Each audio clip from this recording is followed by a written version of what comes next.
Hi, I'm Peggy Farron with Joe Fitzpatrick. We're with Understand Photography, where we simplify the technical. We're going to talk about gimbal tripod heads. Now, Joe, what kind of photographer needs a gimbal head? Well, primarily a bird photographer, where they're trying to shoot birds in midair, but they're also used by sports photographers and race car photographers. Anywhere where you need to be able to have a heavy lens and you need to be able to swing it around easily without having to hold it the whole time. All right, so give us some why. Well, when you're holding it in your hand, it's going to get really heavy with these big long lenses. So you need to set it on something. If you put it on a traditional ball head, you can't really move it around. Okay. So with a gimbal head, you have free movement. You can swing it around, you can go up and down with it, and whatever. And I can do that with one finger. And it's still going to keep the shot steady. It's still going to keep the shot steady, and I can do that with one finger, so I don't have all this strain on myself if I'm not shooting all day. Now that's just a head, so we have to buy the legs separately? Right. This gimbal head mounts on a tripod you would buy. Okay. There aren't any gimbal heads, to my knowledge, that come with a tripod. Because typically when you're up into this range, you have your own good quality tripod. Okay. And you need a substantial one. Yeah, well, especially if you're using heavy lenses like that. Yeah. So are all gimbal heads the same? These look pretty different. Well, there's two basic styles. This is what they call a full gimbal, top mount gimbal, cradle gimbal. They have all different names. But this is a basic traditional style gimbal that most people use now. The other style is what they call a side mount gimbal. And the original gimbals were mostly side mount. Okay. And these are going to be a little cheaper than this because there's less parts. Ah. Okay, on this one here, and this is the way this mounts, the side mount, the camera mounts to the side. By the way, any gimbal is designed, you have to have a lens collar on your lens. Okay. Because that's what you're mounting it to. So with the side gimbal, let me tighten that up. I should have tightened that before I took it off. Okay, with the side gimbal, you have to support the whole camera and lens in one hand while you place it in the gimbal and then secure it. And you're going to slide it back and forth a little bit to try and get your balance where you want it. Wow, so if you have a heavy lens, that's going to be hard to do. If you have a heavy lens, you got to be pretty strong to do that. Okay. But it's like I say, for the same quality, it's going to be anywhere from $100 to $200 less, because basically you only have the one arm. Where with a full gimbal, you have a cradle here. Okay. Right? So with the cradle, you take your lens, and no matter how heavy it is, you can hold it with two hands. You can set it in, and then you can position it the way you want. And then you can lock it down. Okay. So you're not trying to hold it with one hand and do this with the other and everything else.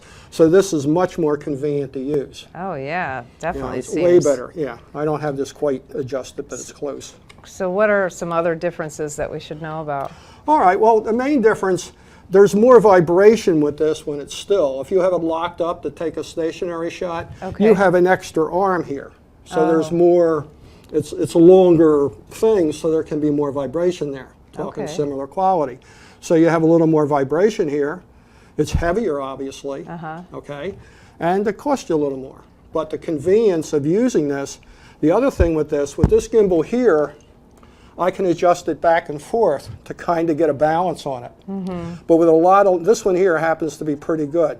But even though I have it back and forth, if I put it like this, it may have a tendency to roll back up. Okay. Or go this way or that way. I can position it so it stays balanced there, but if I go this way, it may roll back up or back down, depending on what system I have. This is with the side mount. With the side mount. With the full mount, in addition to the back and forth, there's an up and down adjustment here.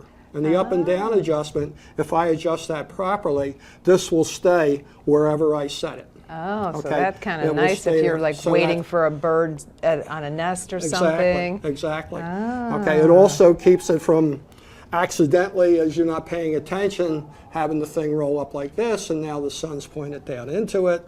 Oh, and you're burning up you're burning something up in there, yeah. Funny. So this is nice because it'll sit where you want it. Okay.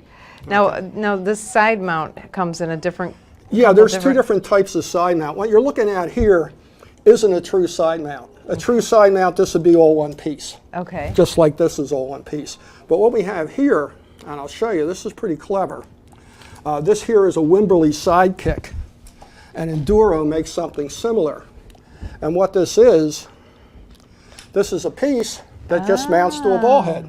Okay. We have just a regular ball head here, and we have this piece here, and we can drop it into the regular Arca Swiss plate.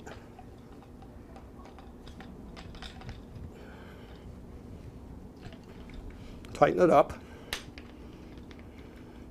and it's a side mount. We're using the swivel on the ball head for that one there. Now obviously with something like this, the quality of the ball head has to be pretty good because you're using that to do your panning with the ball head, and it needs to be pretty substantial just to hold the weight. So the benefit is that you have two types of tripod heads in one. Exactly. If you're going to go somewhere and maybe you don't anticipate using your this is pretty big and heavy to carry, right? Even a full one of these is bulkier because you'd have to have the whole thing and a ball head or carry two tripods or whatever. And if you had, say, this and that one tripod, then you're undoing them and this, that, and the other thing. With this, you have your substantial ball head. When you want to use this, you just drop it in there and bingo, there you go. You have a side mount. All right. So it's a nice, convenient way. Is it as good as this? No, but... Now, what's the price differences on these? Well, or where do they range? Okay, well, I'll give you an example. This is a top-end one. This is a Wimberley Sidekick. Okay. Wimberley is probably the best-known name in the gimbal business. Okay. This runs about $250. All right. Their regular side mount, I think, is about $450 or so. Okay. And their full gimbal is somewhere like $600. Okay. Okay. Now we're talking top-end quality stuff here when we're talking Wimberley. So if you want to get a knockoff, if you want to get, well, this is a knockoff right here. Okay. This is an Adorama Flashpoint one. Okay. That's several years old. I don't even think they make this anymore. When I got this, it was about $250. Okay. And you see them on eBay as low as 100 and something. Well, they are pretty junky because the bearings in them are really terrible, so they're not smooth at all. So it's probably not a good idea to buy a gimbal used. Well, yeah, you can buy a used one if it's smooth. You can get the problem is a used Wimberley costs almost as much as a new Wimberley because they last forever. Okay. But you can probably get there's a lot of Taiwan and Chinese ones that are in the $200 to $300 bracket. And they're pretty good for a full gimbal. Okay. And they're pretty good. Okay. You don't see the cheap side mount gimbals. Because they're less expensive to start. Yeah, so the knockoffs are all full gimbal knockoffs. Okay, so if I want to get some good legs, because if I've got a big heavy lens like this, I need to spend a couple $100 on my lens, or my legs, or more than that? More than that. Yeah. I mean, these here is, this is a Manfrotto 055 carbon fiber. Okay, and these are upwards at 300 plus. Okay. Something lighter, you can get down around, this is a fairly light. I mean, this isn't really what I would put this on. I just happen to have this here to show. This is a Manfrotto 190 set.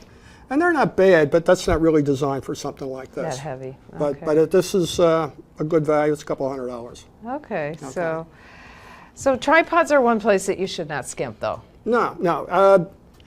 The best advice you can give is buy a quality one off the bat, because otherwise you're going to buy a cheap one, and then you're going to buy a little better one, and then you're going to buy a little better one, and then you're finally down the road after buying all this other money, you're going to buy the one you should have bought to begin with. So you're going to waste all that money. Yeah. But there's a price there where the returns are diminishing. You know, a $300 tripod is way better than a $100 special, but the difference between a $300 tripod and a $400 is not so much. Okay. And a 4 and a 5, you're getting a little better, but not a huge amount to see the difference in price. All right. Click on the links below for notes and for the brands that we recommend. I'm Peggy Farron. I'm Joe Fitzpatrick. Thanks for watching.